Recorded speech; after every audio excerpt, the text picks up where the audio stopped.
welcome to the Erasing Shame podcast. My name is DJ Chuang, and I'm joined with Dr. Jessica Cho. Thank you again for coming and joining me for a conversation. In this episode, we're going to be talking about fertility issues and what it means to be a mother from a biblical, Christian, and healthy perspective. How are you doing, Jessica? Great. I'm so glad to be here. Yes, and we're going to talk a bit about your research as you researched and put together a whole, is it a thesis or dissertation on fertility issues? Dissertation on fertility and adoption. Yes, and those are huge issues because having children, being married and having children is such a prominent and valuable part of human history, going all the way back to Genesis in one sense, because God told us to be fruitful and multiply. And there's social concerns when the population doesn't reproduce to replace itself. And yet we just surpassed 8 billion people in our world's population. So we have, in some places, a sense of overpopulation and all kinds of issues that happen because we've multiplied so much, and how that might affect the Earth's resources. But in the time we have together, we're going to spend some time just to pull the curtains back a bit and talk about a thing that's hard to talk about for us as Asians and Asian Americans, and what it's like to be single, wrestling through childless, what are our options, and how does our faith give us hope through all of that. So Jessica, start us off perhaps with what motivated you to do your research, and then how that has helped you learn to step more into your faith and helping others. I wrote my dissertation on fertility, and at that time we had been married about 5 years, and we were still childless, and we had been open to having children pretty quickly on when we got married. And the reason for that was also because ever since I got my first period at 14, I never had regular they'll call it irregular menstrual cycles. And I grew up as a competitive swimmer. I had always been in cold water and training a lot, sometimes 5-6 hours a day. And so it was very common for a lot of the other swimmers to not get their periods very often. And so, and you'll see that with a lot of people in sports. And so, we had been in 5 years of our marriage. We still were not pregnant. We were not trying to prevent, and it was weighing on me. And I really wanted to focus on the research. And I think through my own fertility journey, I think I was desiring this idea of finding identity as becoming a mom. I needed to feel more valued, or more whole, or I needed to gain some sense of what it means to be a mother, not just a wife, but to have a family. And so I think at that time, my idea was, okay, we're not going to have, it's just not in the cards for us. And so we were looking at other alternatives, and that's where the research was transitioning from fertility to adoption. And this manual was really written for me of finding more research about what it's like to adopt in the child welfare system, not private adoption, but really a domestic adoption. What type of children are we, quote unquote, getting, and what are some of the background and adverse experiences that these children are coming into our homes, and what have they experienced before. And so that was something that we just wanted to prepare for. Yeah, very good. So let's talk through kind of the 3 or 4 major options. Start with what you just mentioned, the existing child welfare services. Yeah. And then there's the adoption cross-culturally and internationally, Right. that seems to have gotten so much media attention. Right. And then for those that choose to get fertility treatment, would be Right. another one, and then fourth would be, well, just surrendering and trusting God has a different plan to just not be parents. Right. Okay, Um, let's go through those.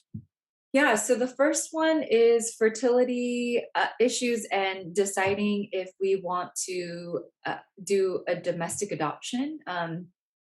We chose the route of domestic adoption because the way that domestic adoption works is that um, children, there's no orphanages in America. It's really called group homes, and group homes are for kids who are older, maybe 12 and older, or if they have behavioral issues, even younger. But essentially, children are born and they go into a foster family or an approved kinship family. And how that works is although they are not yours, legally, you can foster to adopt. So you are rearing them, you are taking care of them, you are a family to them until the paperwork is finalized for adoption.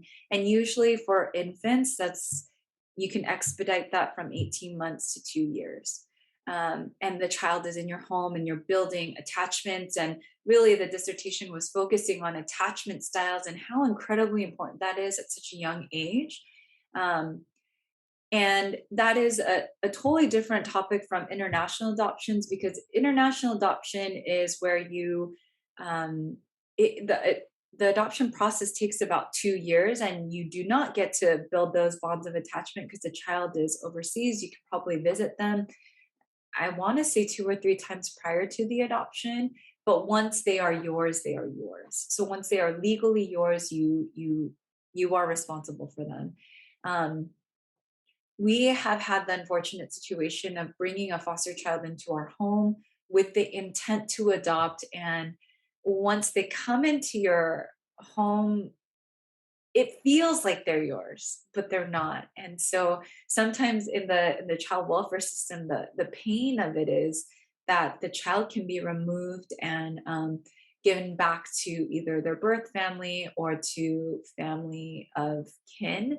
And it can be incredibly painful. That was one of probably the most painful experiences for me and I think my husband. But just going through that, was it just completely threw a wrench in that. And it took me some time to actually recover from that, before I think even now where the topic of fostering again has come up. But it was such an incredibly, you know difficult experience, having the hope that you would have this child potentially to raise, and for them to, I don't want to say be taken, because I'm glad that the child was placed back with their mother. Um, but, and I will say, and it was so painful. So Mhm, that was the other part of the research that I had to really kind of, you can't just know it. There's no way to describe it or prepare anyone for it. It's just, that's kind of the way that it works. And I think that's kind of the painful part in the public child welfare system, where the child is not yours until legally adopted. Yeah. The child well, is not ours sorry. ever. But yeah. Oh, sorry, it was painful. Yeah. Yeah. So the painful part was the loss, the grief, Oh, all the yes. hopes that you had put into fostering to adopting. And Right. what made that happen? Was it the mom deciding to take the child back, or the state Um, that's deciding?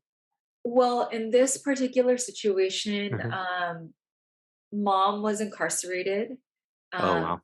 dad was incarcerated. Oh, Uh, my. family members were not cleared to take the baby. And so, because of that, the child had to go into the foster system. The child was in a Mhm, previous placement where the foster parents could no longer take care of this child anymore. Um, the child then came to us, and by that time, mother was early released from incarceration, which is great for her.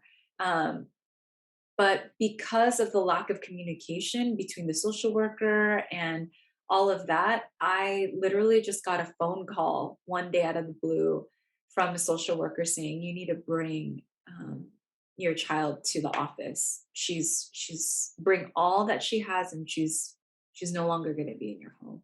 I mean, we had a daughter, and her clothes were still in the laundry. I mean, I just that day is so vivid. We were cooking and people were over, and it was just like a sudden halt. Like it almost Wow. took the wind out of me. Yeah.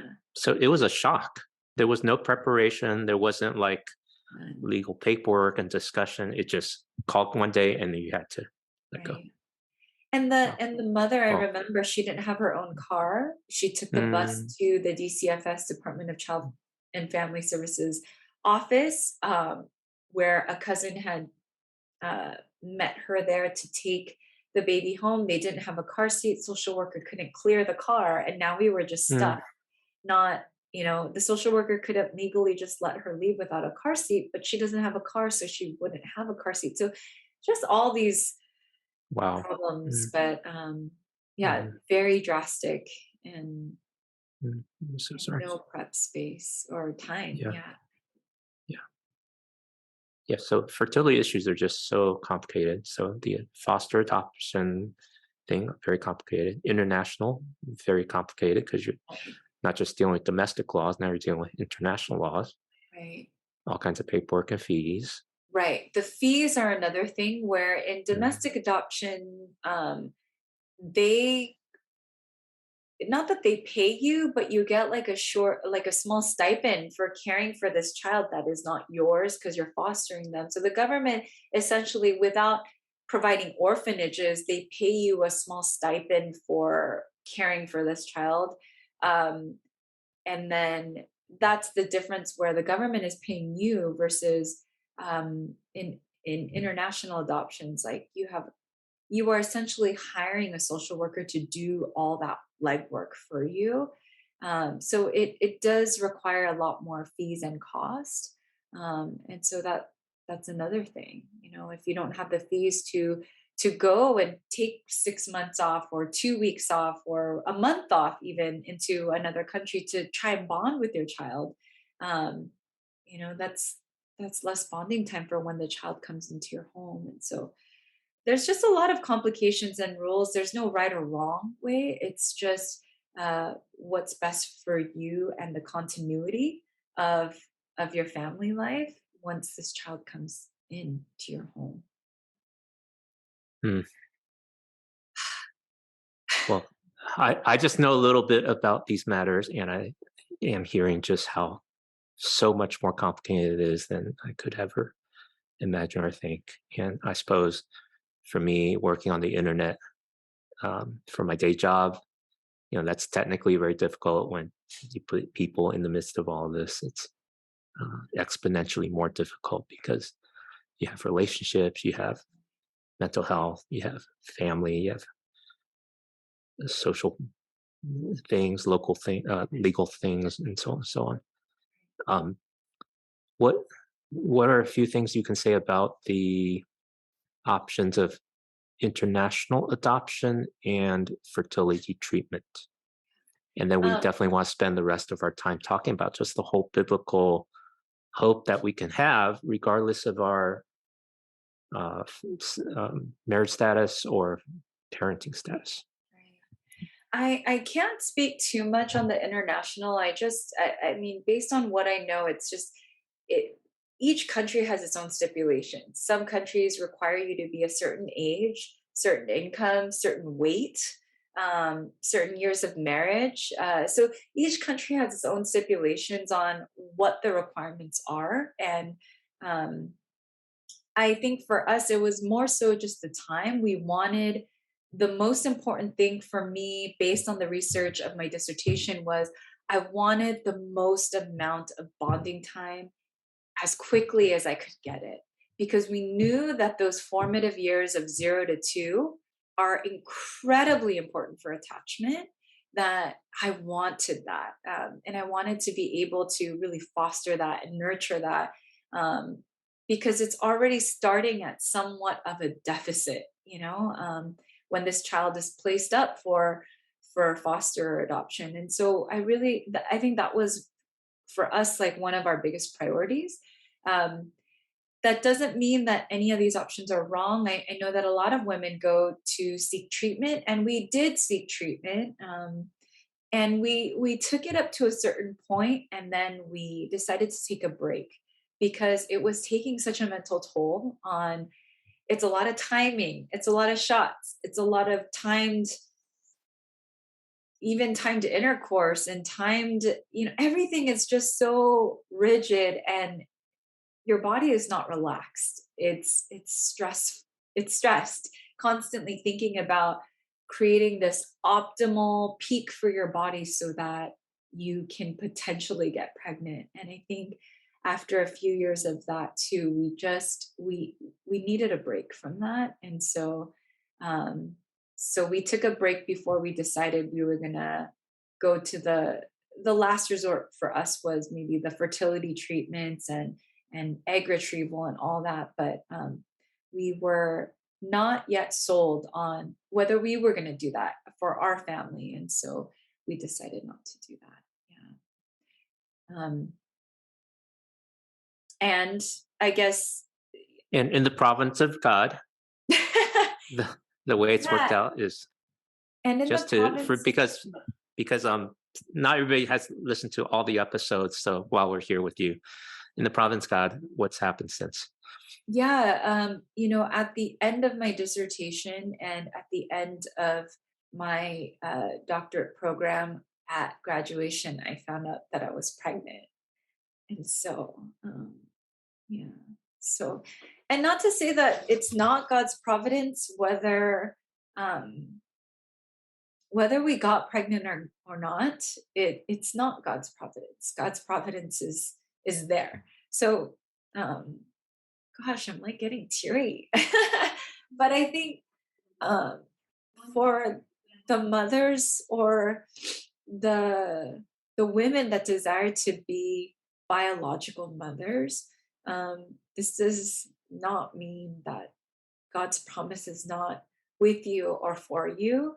Um, but I think that's what makes us kind of lean into this idea of recognizing how much value do we place in this idea of motherhood. And I think that was, our son came at year 7, and I'm so grateful.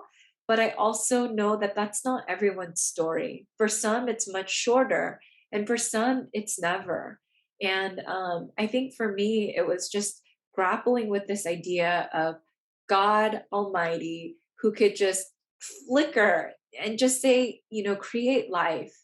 I felt like was withholding from me. And I also realized that um, through those years of grappling, I had to understand why I placed so much value in becoming a mother. It wasn't for God, it wasn't for his glory, it was for mine. And I think that was a real undertaking for me. And I think when I said many times that I was going to surrender and I let go and I don't care, God, like I don't need to be a mother, like it's fine. I'm done. I'm surrendering. But I think that last year, like at year 6, when we first got our foster placement, I was graduating, everything was all lined up, and then I got pregnant. I had really surrendered this idea that I'm not going to be a biological mother, but I can still do his will. And I still have purpose. And I think that was something that was really um, important for me to hold on to, because I think when women get pregnant so quickly, and that's not a bad thing, what a blessing. But I don't think we really understand the, I don't know if it's a privilege or the blessing or what value we walk into and what we step into when we say we are a mother. And I really had to understand what that meant for me. I felt like being a mother was the next step. I felt like being a mother should happen. I felt like that was the next step for me. And I didn't want to be so isolated from the church, I guess, or from the next phase of life. And it wasn't those things. And I really had to grapple through those things. Well, there's so much social and even theological pressure because and human. nature that there's a very predictable, natural human narrative that after you become a fully independent adult, you get married, and after marriage is the becoming a parent and having kids. Right. And we just had holidays, and for those who are young married couples and don't have kids yet, the question automatically comes up, sometimes insensitively, to, hey, when are the kids coming, or are you trying even, or hey, I really like to have some grandkids, and yet it's this issue of having children, and especially in developed countries, fertility infertility rates are increasing, and certain countries even have the repopulation rate declining, Right. and so it's very very complicated and um, very personal and painful. So you shared a bit about your personal journey as you provide therapy and counsel others about their parenting hopes. Um, what do you draw from in terms of your studies as well as your understanding of scripture Yeah. to help people? I think the a lot of times these nonprofit organizations really do seek the local church and the community at large, but they really do target the church to provide homes for the foster community because not I think we there is this missional sense of calling and wanting to do what's good and right, but um, it requires so much more. It requires knowledge. It's not just this feeling of zeal. I think much like if there are parents now or um, even for school, I would say you can't just complete school because you want to complete school. It requires work. You have to study, right? And I think that's the same for parenting, where people just kind of, not that they take it loosely, but there is almost this expectation that it will just kind of come naturally and it will fall into place. Um, and it doesn't. And I think when foster families, and the research shows that when foster families realize how difficult it is to seek adopting or fostering a child without having a child of their own, or having a child with adverse childhood experience, that's what we call ACE, then they feel like either they are not a good enough parent, or the alternative is that child is triggering so much that the child is again re-traumatized by going into another foster family or another foster home. And so what the research is showing is that you cannot just you cannot just love a child and that's it. It requires work and knowledge. And I think that's part of the reason why there's so much more training now and so many more quote unquote hoops and red tape for foster families to go through when they actually receive children from the public child welfare system. But it's not an easy feat. There's a lot of rules and regulations. There's a lot of training that's required. And I think the best part of this is really understanding your own adverse, childhood experiences. And a lot of times we don't even realize that they're that adverse. We just think it's normal and it's not. And so just being able to know yourself can really create a much more warm and inviting home for these future children that you might choose to invite or bring into. But that was the biggest takeaway for me, that it required more than just love.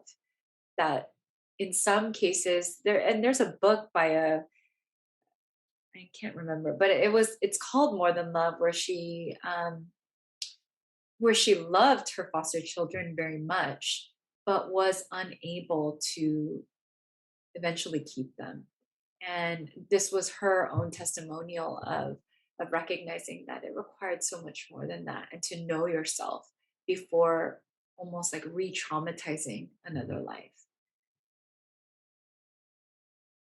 Yeah, there's a couple books with that title. It takes more than love: a Christian guide to navigating the complexity of cross-cultural adoption Mm, is probably a good one. And then there's another one, more than love: adoption, adopting and surviving attachment disorder children.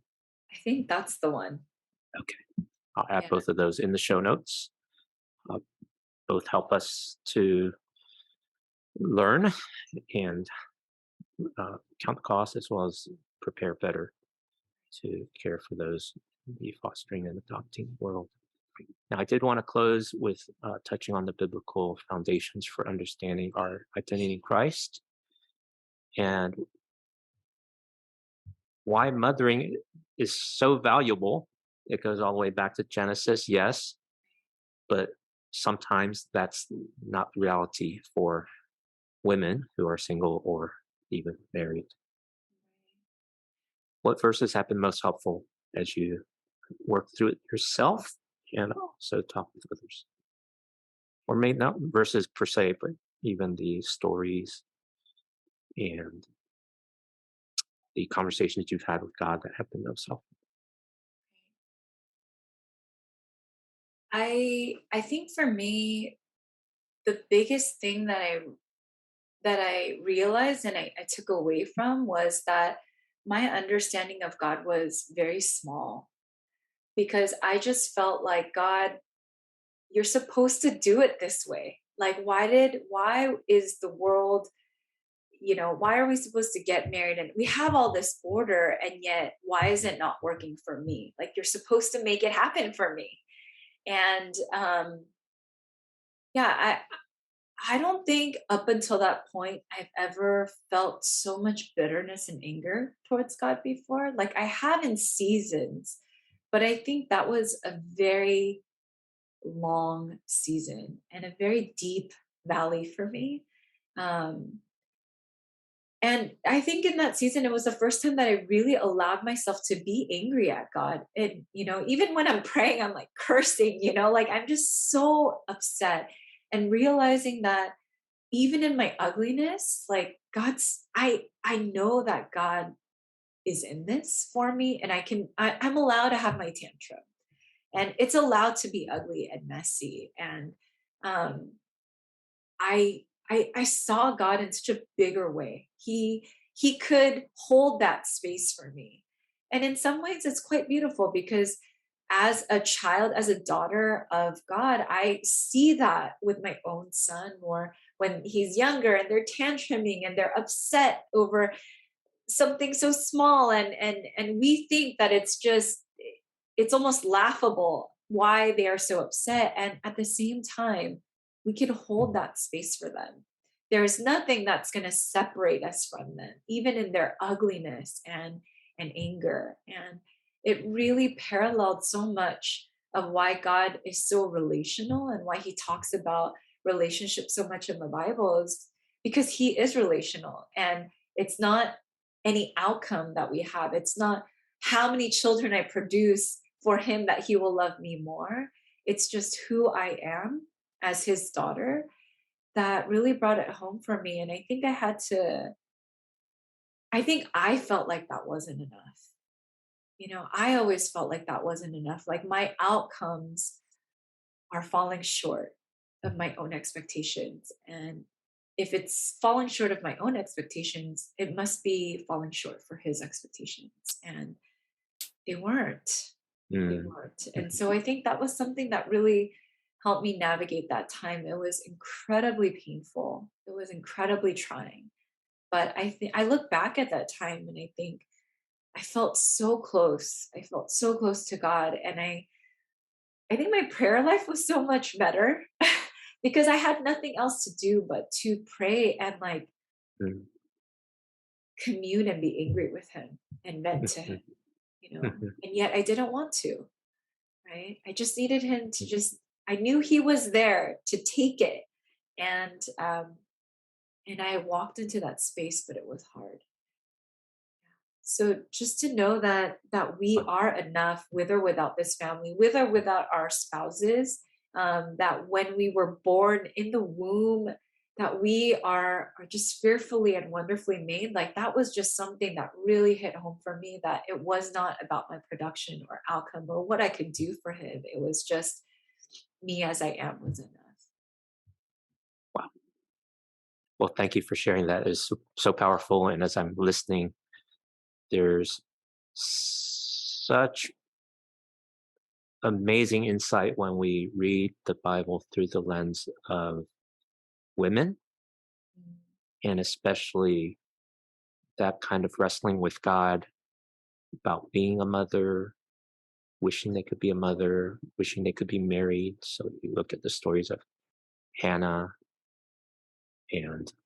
Sarah with Abraham, Yeah, and then Ruth looking for a provider, right. redeemer, and then what Mary had to wrestle through with Elizabeth, and so on and so on. It's there, but you really have to look for it, and you really have to have a well, for women, they have a deeper understanding because they live into that as part of their faith journey. So thank you for sharing your You. very personal journey, very powerful. So glad you've gone through that with God and come through stronger and able to share and help others. I'm grateful. I'm grateful that I went through that season, but it was hard. And I am grateful that I still have my faith, which I know that for many women, and if there are women that are struggling through that, I just want to encourage you that he's still there, he's still listening, and I hope the best. I hope that you get what you want. And if that is a child, I hope that it is a healthy one. Um, And I will say, with or without this child, I know that God is still for us. Uh, And that can't be just the answer of our joy and our happiness. It is something so much bigger and more. Amen. Thank you.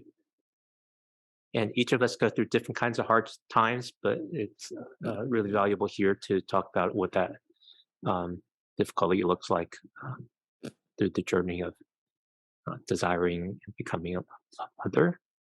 Uh, I've gone through other kinds of suffering, more in the mental health realm, in managing bipolar. And the words I kind of cling on to is, well, where else can I go? Mm. Jesus alone has the words of life. A few other things help me along, but going away from God, I have not found anything else that could help. So that keeps me going with God. And while I'm here in Texas for a couple of weeks, visiting some people, I got to meet with someone in my Zoom small group, and she shared this prayer with me. And I want to make this a closing prayer for erasing Mm. shame as we go into 2023. And the words are, may his joy be your strength, his sovereignty be your confidence, and his timing be your schedule. May the peace of Christ be with you both now and always. Amen.